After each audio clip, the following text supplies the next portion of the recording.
Next 9 news देख रही हैं आप और मैं हूं आपके साथ प्रज्ञा सिंह। 2024 में लोकसभा चुनाव होने हैं। सभी दल जहां एक और तैयारियां करते हुए नजर आ रहे हैं, तो ऐसे में देश की राजधानी दिल्ली में आम आदमी पार्टी ईडी सीबीआई के शिकंजे में फंसती चली जा रही है।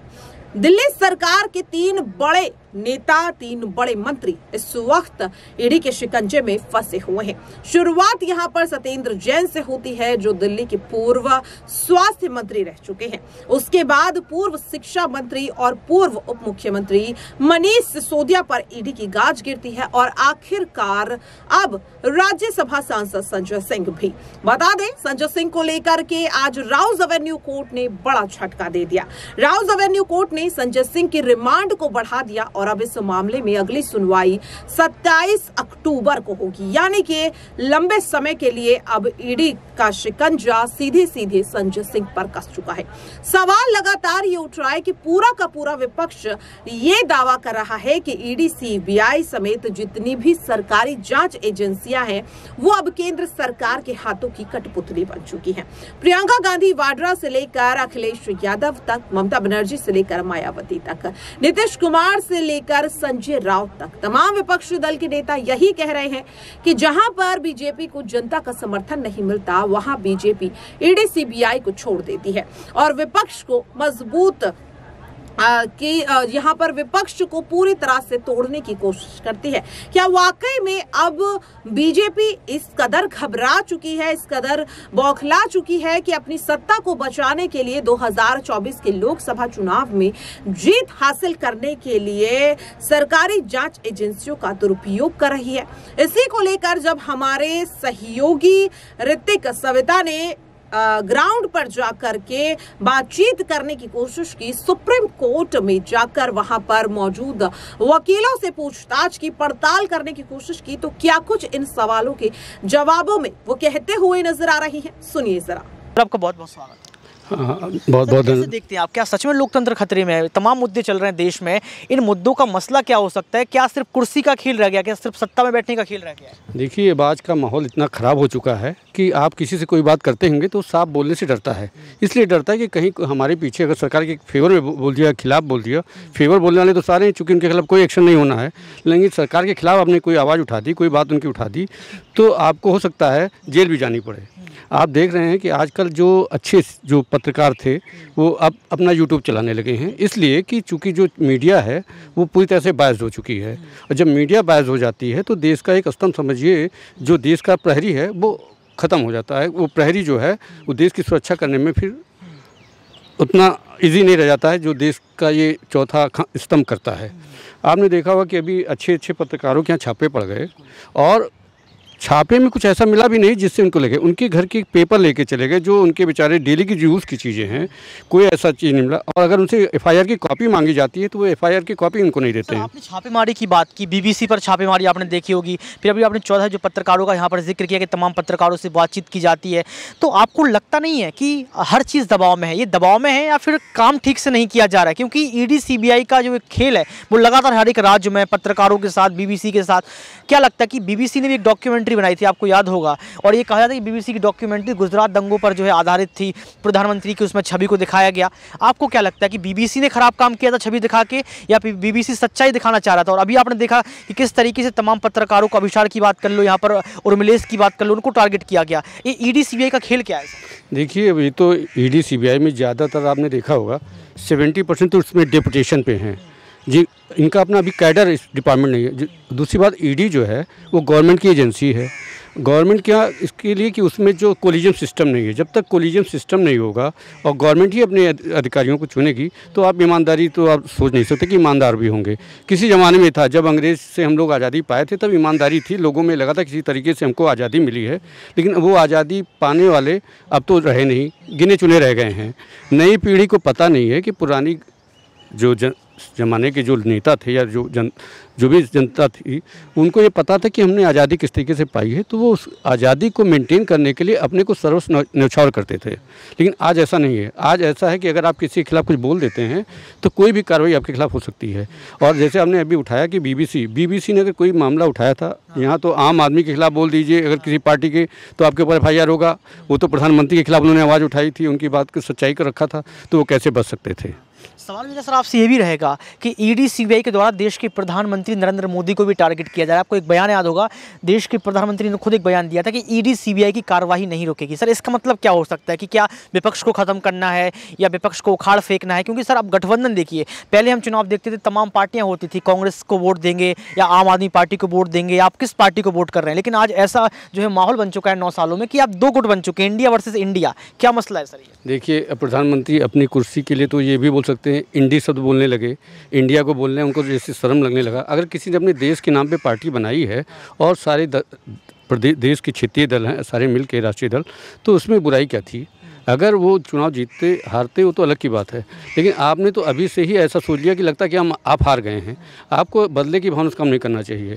जिस नेशनलिस्ट NCP को आप नेशनलिस्ट करप्ट पार्टी कहते थे, उन्हीं के 70,000 करोड़ के घोटाले में शामिल बता रहे थे अजीत पवार को। आज आप उनको भी फाइनेंस मिनिस्ट्री दे रखी कल, और सारे मुकदमे आपने जो उनके थे वापस ले लिए, उनकी वाइफ के नाम से जो भी था, जैसा पता चला है।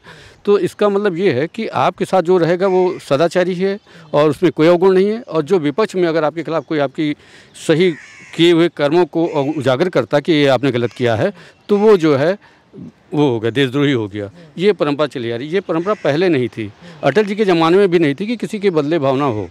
ये 2014 से एक सरकार आई है जिसको हमेशा डर बना रहता है और सत्ता में बने रहने की लालच लगी रहती है कि हम सत्ता में कैसे बने रहें, चाहे ED के चाहे CBI के। आप देख लीजिए, ED आज तक जो है कन्विक्ट नहीं करा पा रही किसी को। आपने देखो जितने केस रजिस्टर्ड हुए, किसी में किसी को सज़ा नहीं हुई। चूँकि अभी जो खानविलकर ने जो बेल का प्रोसेस बहुत टफ कर दिया जजमेंट देके, उस वजह से जो है आज ये सारी समस्याएं आ रही हैं कि लोगों को बेल नहीं मिल रहा है। अमानतुल्लाह की खान की बात कर लो, या फिर यहाँ पर मनीष सिसोदिया की बात कर लो, संजय सिंह की बात कर लो, या फिर TMC नेताओं की बात कर लो, ED की छापेमारी लगातार जारी है। सवाल यहाँ पर ये उठता है कि क्या ED की छापेमारी इसलिए की जा रही क्योंकि चुनाव नज़दीक है 24 का? सर आपको क्या लगता है कि 24 के चुनाव नज़दीक होने के लिए इस तरीके का माहौल देश में बनाया जा रहा है, ED वाला माहौल? अभी आप देखिएगा, जितने विपक्ष के नेताओं में मैक्सिमम लोगों को जेल भेजने की तैयारी रहेगी और इनका ये लगता है कि जेल भेजने से जो है हम फिर सत्ता में आ जाएंगे, हम अपनी कारगुजारियों को करते रहेंगे। और चूंकि इनके पास धन पशु हैं, सारे हैं, इनको कोई प्रॉब्लम, इनको पार्टी में फंड बहुत है, तो इनको लगता है कि हम सब लोगों को खरीद लेंगे। लेकिन ऐसा नहीं होता है। यहाँ की जनता बहुत ज़्यादा वो होती है, अगर आपने किसी के खिलाफ ज़्यादा एक्शन लिया तो वो उसके प्रति ही उसका नेचर बदल जाता है। वो सोचता है कि ये इसके साथ अन्याय हो रहा है। और राजनीति की बात कर ले हैं, राजनीति में आरोप और प्रत्यारोप का दौर लगातार जारी है। राहुल गांधी को रावण बोल दिया गया है, राहुल गांधी की तुलना रावण से कर दी गई है। कहीं ये भी आरोप लगाया जाता है भाजपा सरकार पर कि ये राम के नाम पर राजनीति करते हैं। तो क्या राम और रावण, इन दोनों को राजनीति में तब्दील करना, राजनीति के परिप्रेक्ष्य से देखना ठीक है? आपको क्या लगता है? देखिए, ये राजनीति अब बहुत हो चुकी है। अब राम और रावण की नहीं, अब बेरोजगारी और भुखमरी पे चल रही है। लोगों को रोजगार नहीं मिल रहा है। अच्छे अच्छे इंजीनियर पढ़े लिखे घर पे बैठ गए हैं। अब उनको एहसास होने लगा है कि हम जो चीज़ें पहले कर रहे थे, हम भावनाओं में बह गए थे, आज उनको उस भावनाओं से निकलना पड़ रहा है। उनको ये लगता है कि कोई ऐसी सरकार है जो पहले हमारी रोजी रोटी की व्यवस्था करे। और राम और रावण तभी रहेंगे जब हमारा पेट और हमारा परिवार सुरक्षित रहेगा, उससे पहले कुछ नहीं हो सकता है। अब थोड़ा सा संबंध अंतर्राष्ट्रीय स्तर पर बात कर लेते सर। अभी आपने देखा कि इजराइल और हमास के बीच जो है लगातार युद्ध जारी है। भारत जो है इजराइल के साथ खड़ा है क्योंकि अमेरिका भी खड़ा है। ऐसा कयास लगाया जा रहा है कि अमेरिका जहां जाता है वहां भारत पहुंच जाता है। विपक्ष का ये आरोप है कि रूस आपका मित्र है और पहले क्या कुछ आपने देखे तरीके से। आपको क्या लगता है कि भारत जो यहाँ पर इजराइल के साथ है वो गलत है? देखिए, भारत को ऐसे पचड़ में नहीं पड़ना चाहिए। उसको जहाँ तक उसके फिलिस्तीन उसका परमानेंट सपोर्टर रहा, शुरू से ही था। यहाँ तक कि यासिर अराफात इंदिरा जी को अपनी बहन मानते थे और कहीं कोई समस्या आती थी तो आके सामने खड़े होते थे। ये उनका है। हाँ, दंगे नहीं होने चाहिए या कोई जो आपराधिक घटना कर रहा है, कोई क्रिमिनल एक्टिविटी का, उसके खिलाफ होना चाहिए, वो अलग की बात है। लेकिन आप जो है किसी के पक्ष में नहीं खड़े हो सकते जब तक कि उसकी न्याय संगत बातें नहीं हो। सर, अब पक्ष में अगर खड़े हो गए हैं तो इससे भारत को क्या क्या घाटा हो सकता है? क्योंकि पूरा विपक्ष ये कह रहा है कि आपने गलत फैसला लिया है। अमेरिका, सर आप पता है अमेरिका क्या कुछ करता है, उसकी तरीके क्या रहते हैं? देखिए, अमेरिका तो एक व्यापारी है, उसको व्यापार करना, अपना असलहे बेचना है। वो अभी देखिए यूक्रेन और रसिया से उससे कराया, उसमें अभी तक अपना साथ किसी का नहीं देती, केवल अपने वो जो है वो सारे तोप गोले बेचने के लिए बनी हुई है। और आज बताएं या जो है इजराइल जो है, इजराइल के साथ खड़ा नहीं होना चाहिए इस देश में, चूँकि हमारे अभी जो और यूएई हैं या और अरब देश की कंट्रीज हैं, ये हमसे नाराज़ हो जाएंगे और हमें आने वाले समय में जो गैसेस, पेट्रोल, ये सारी चीज़ें मिल रही हैं, हो सकता है उनकी तरफ से कोई रोक लगाई जाए तो हम बहुत समस्या में खड़े हो जाएंगे। रूस और भारत के संबंधों के बारे में आप कैसे देखते हैं? रूस और भारत का संबंध ठीक है या अमेरिका और भारत का संबंध ठीक है, एक मित्रवत रूप से? देखिए, रूस हमारा पुराना सहयोगी रहा है। जब अमेरिका तो साथ छोड़ने वाला आदमी, अगर उसका जहाँ बिजनेस का फ़ायदा दिखेगा वहाँ जाएगा, लेकिन रसा जो है हमारे साथ हमेशा खड़ा रहा और हमारे साथ हर मौके पे उसने साथ दिया। तो हमें रसा से तो अपने रिलेशन वैसे ही बनाए रखने चाहिए जैसे पहले से बना रखे थे। कभी अगर परिस्थितियाँ जो है नेगेटिव बनती हैं, नकारात्मक परिस्थितियाँ बनती हैं और अमेरिका ने अगर भारत से हाथ पीछे कर लिया, पैर पीछे कर लिए, तो आपको लगता है कि रूस फिर आ जाएगा या फिर रूस से भी संबंध खराब हो जाएंगे, अमेरिका से भी संबंध? देखिए, हमारे जो जैसा माना जा रहा है, लोगों को मानना है कि विदेश मंत्री जो है इनकी जो है नीति जो है सही नहीं है, ये अपने सही तरीके से निर्णय नहीं ले पा रहे, जिसकी वजह से आज जो भारत को ये समस्याएं झेलनी पड़ रही हैं। और आने वाले दिन में कुछ भी ऐसा हो सकता है अगर ये इन लोगों ने सही विदेश नीति अपनी नहीं रखी, और इनको बैलेंस करके चलना चाहिए। हमास तो एक है, मान वो है ऐसा गुट है, तो उसका सपोर्ट तो कोई नहीं करता, आतंकवाद का सपोर्ट कोई नहीं करता, किसी देश नहीं करता है, ना करना चाहिए आतंकवाद के खिलाफ। लेकिन आपको जो है किसी के साथ स्पेशली खड़े नहीं होना चाहिए, ताकि ये ना लगे कि आप जो एक पार्टी बन के खड़े हुए हैं।